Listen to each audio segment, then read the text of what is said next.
Paano nga ba mag-apply kay Foodpanda? Sa video na ito, ituturo ko sa inyo ang step by step kung paano mag-apply kay Foodpanda at kung ano ang mga requirements na kailangan nating ipasa.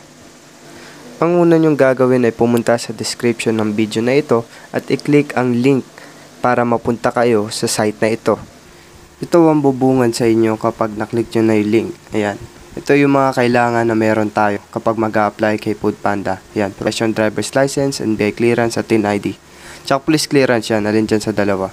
Tapos scroll nyo lang, dito yung nilalagay sa unang-una yung province nyo kung taga-saan kayo. At susunod, yung kung walker yung applyan nyo, bisikleta o motorsiklo. Yan, kapag napilapan nyo na yan, ito naman susunod yung mga sasagutan. Pangalan, apelido, mobile number, tsaka kung ikaw ba 18 pataas. Tsaka check mo rin bago mo i-submit kung sumasang-ayon ka ba sa patakaran ng privacy, ganyan. Tapos kapag na-submit yun na, ito na ililitaw. Yung unang-una may progress, yan, contract signing.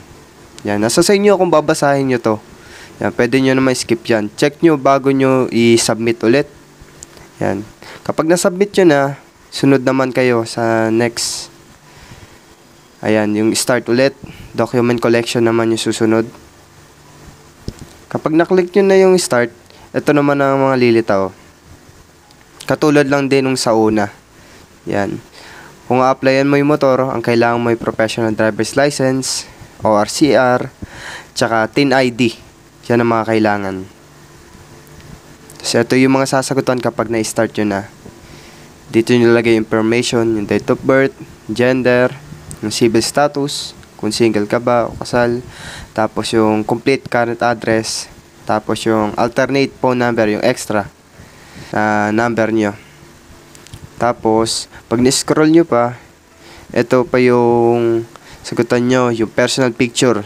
Maganda ilagay nyo dyan yung 1 by 1. Pero kung nyo magastusan, yung selfie na lang, tapos white background nyo na lang para mas formal, diba? Tapos, scroll nyo pa, yung pangalan ng emergency contact person, dyan nyo ilalagay. Tapos, yung relationship, emergency contact person, yung contact number, tapos yung TIN ID, yung tax identification number, tapos yung susunod, emergency contact number, dyan nyo ilalagay lahat. Tapos, kung ikaw ba rider ng ibang company, sagot nyo kung oo o hindi. Tapos, pag click nyo yung hindi, ito yung lilitaw, yung upload other valid ID. Yan, ang ilalagay nyo naman dyan, yung license nyo, yung professional driver's license. I-attach nyo dyan yung picture, tapos yung ID expiration date. Lalagay nyo din. Tapos kapag nalagay nyo na, scroll ulit kayo. Makikita nyo naman yung vehicle type. Diyan lalagay yung motorbike, bicycle, or walker. Pero kapag bicycle kayo, TIN ID lang. Tapos kapag nasagutan nyo na, yan, selfie with vehicle for motorbike. Kita yung plate number dapat. Yan, i-attach nyo ulit yung picture. Tapos yung vaccinated certificate. Kailangan din yan. Scroll nyo yung ikaw ba ay vaccinated laban sa COVID-19.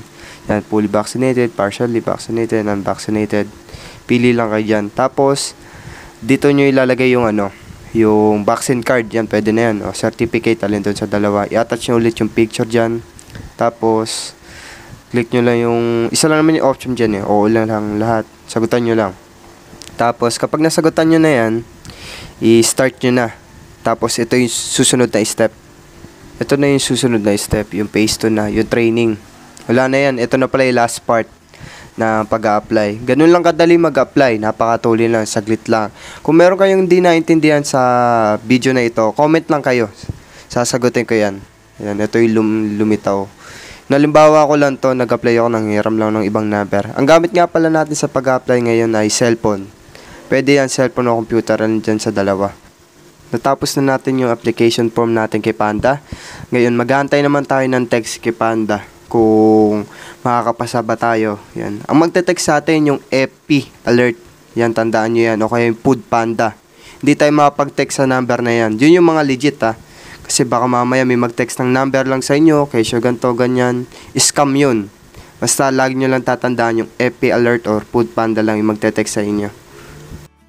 At yun nga, pagsasama-samahin ko na yung mga kailangan kapag motorcycle lang applyan. Unang-una, professional driver's license, ORCR, PNP clearance, tsaka TIN ID. Yan ang mga kailangan. Di na natin kailangan medical eh.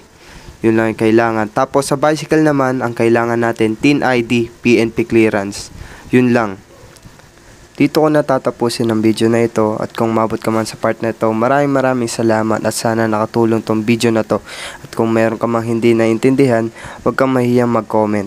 Sasagutin ko lahat sa comment section ng inyong mga katanungan. At kung nagustuhan nyo nga pala tong video na ito, huwag nyong kalimutan mag-subscribe para updated kayo sa aking susunod na videos. Kita-kits sa akin mga susunod na vlog mga sir. Ride safe sa inyo palagi. Peace out.